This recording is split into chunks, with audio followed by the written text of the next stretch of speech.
श्रीमद् वाल्मीकि रामायण के बालकांड के 63वें सर्ग में आज हम प्रवेश करेंगे और जिसमें वर्णन है विश्वामित्र को ऋषि एवं महर्षि पद की प्राप्ति, मेनका द्वारा उनका तपोभंग तथा ब्रह्म ऋषि पद की प्राप्ति के लिए उनकी घोर तपस्या। सतानंद जी कहते हैं, श्री राम जब 1000 वर्ष पूरे हो गए तब उन्होंने व्रत की समाप्ति का स्नान किया। स्नान कर लेने पर महामुनि विश्वामित्र के पास संपूर्ण देवता उन्हें तपस्या का फल देने की इच्छा से आए। पूर्णे वर्षहस्त्रे तो व्रत स्नातम महामुनिम अभ्यगच्छन् सुरा सर्वे तपः फल चिकीर्षवः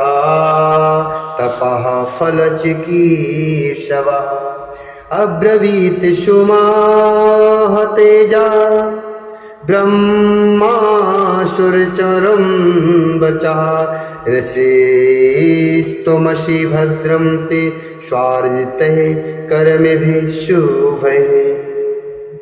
सतानंद जी कहते कि श्री राम जब 1000 वर्ष पूरे हो गए तब उन्होंने व्रत की समाप्ति का स्नान किया। स्नान कर लेने पर महामुनि विश्वामित्र के पास संपूर्ण देवता उन्हें तपस्या का फल देने की इच्छा से वहां आई। उस समय महातेशी ब्रह्मा जी ने मधुर वाणी में कहा, हे मुनि तुम्हारा कल्याण हो, अब तुम अपने द्वारा उपार्जित शुभ कर्मों के प्रभाव से ऋषि हो गए। उनसे ऐसा कहकर देवेश्वर ब्रह्मा जी पुनः स्वर्ग को चले गए। इधर महातेशी विश्वामित्र पुनः बड़ी भारी तपस्या में लग गए। हे नरश्रेष्ठ, तदंतर बहुत समय व्यतीत होने पर परम सुंदरी अप्सरा मेनका पुष्कर में आई और वहां स्नान की तैयारी करने लगी। महादेशी कुशिक नंदन विश्वामित्र ने वहां उस मेनका को देखा। ताम ददर्श महातेजा मेनका में कुशिकात्मजा रूपेणा प्रतिमाम तत्र विद्युतम जलदे यथा। महादेशी कुशिक नंदन विश्वामित्र ने वहां उस मेनका को देखा। उसके रूप और लावण्य की कहीं तुलना नहीं थी। जैसे बादल में बिजली चमकती हो उसी प्रकार वह पुष्कर के जल में शोभा पा रही थी। उसे देखकर विश्वामित्र मुनि काम के अधीन हो गए और उससे इस प्रकार बोले, हे अप्सरा तेरा स्वागत है, तू मेरे इस आश्रम में निवास कर, तेरा भला हो, मैं काम से मोहित हो रहा हूँ, मुझ पर कृपा कर।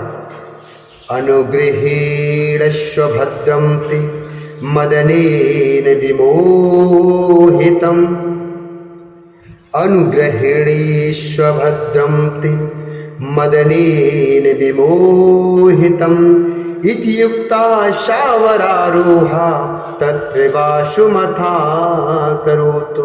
तेरा भला हो, मैं काम से मोहित हो रहा हूँ, मुझ पर कृपा कर। उनके ऐसा कहने पर सुंदर कर प्रदेश वाली मेनका वहां निवास करने लगी। इस प्रकार तपस्या का बहुत बड़ा विघ्न विश्वामित्र जी के पास स्वयं उपस्थित हो गया। हे रघुनंदन राम, मेनका को विश्वामित्र जी के उस सौम्य आश्रम पर रहते हुए 10 वर्ष बड़े सुख से बीते। इतना समय बीत जाने पर महामुनि विश्वामित्र लज्जित से हो गए, चिंता और शोक में डूब गए। हे रघुनंदन, मुनि के मन में रोष पूर्वक यह विचार उत्पन्न हुआ कि यह सब देवताओं की करतूत है। उन्होंने हमारी तपस्या का अपहरण करने के लिए यह महान प्रयास किया है। मैं काम जनित मोह से ऐसा क्रांत हो गया कि मेरे 10 वर्ष एक दिन रात के समान बीत गए। एक दिन रात के समान बीत गए। यह मेरी तपस्या में बहुत बड़ा विघ्न उपस्थित हो गया है। ऐसा विचार कर मुनिवर विश्वामित्र लंबी सांस खींचते हुए पश्चाताप से दुखित हो गए। उस समय मेनका अप्सरा भयभीत होकर थर थर कांपती हुई हाथ जोड़कर उनके सामने खड़ी हो गई।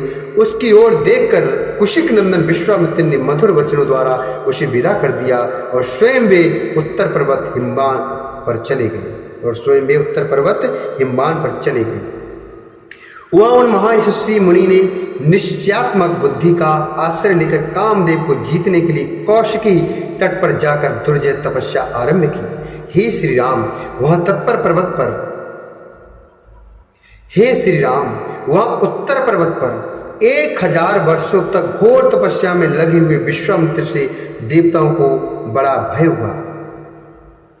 वहां 1000 वर्षों तक घोर तपस्या में लगे हुए विश्वामित्र से देवताओं को बड़ा भय हुआ। सब देवता और ऋषि परस्पर मिलकर सलाह करने लगे, ये कुशिक नंदन विश्वामित्र महर्षि की पदवी प्राप्त करें, यही उनके लिए उत्तम बात होगी। देवताओं की बात सुनकर सर्वलोक पितामह ब्रह्मा जी तपोधन विश्वामित्र के पास जाकर मधुर वाणी में बोले, हे महर्षि तुम्हारा स्वागत है।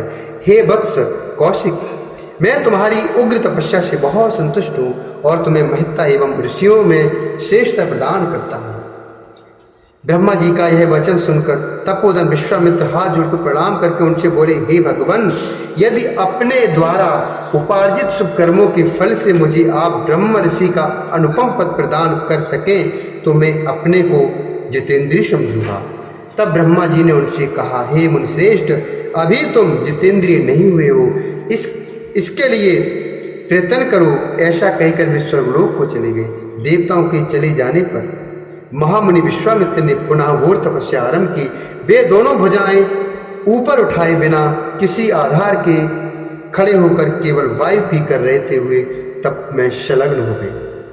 गर्मी के दिनों में पंचाग्नि का सेवन करते, वर्षा काल में खुले आकाश के नीचे रहते और जाड़े के समय रात दिन पानी में खड़े रहते थे।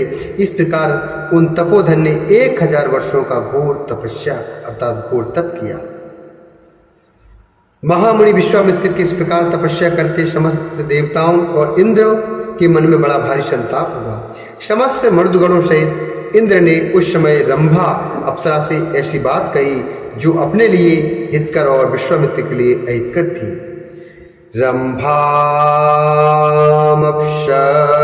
चक्रः सर्वैः सह मरुद्गणैः उवाचात्महितं वाक्यमहितं कौशिकस्य च उवाचात्महितं वाक्यमहितं कौशिकस्य च इत्याशि श्रीमद् रामायणे वाल्मीकि आदि काव्ये बालकांडे 33तमः सर्गः।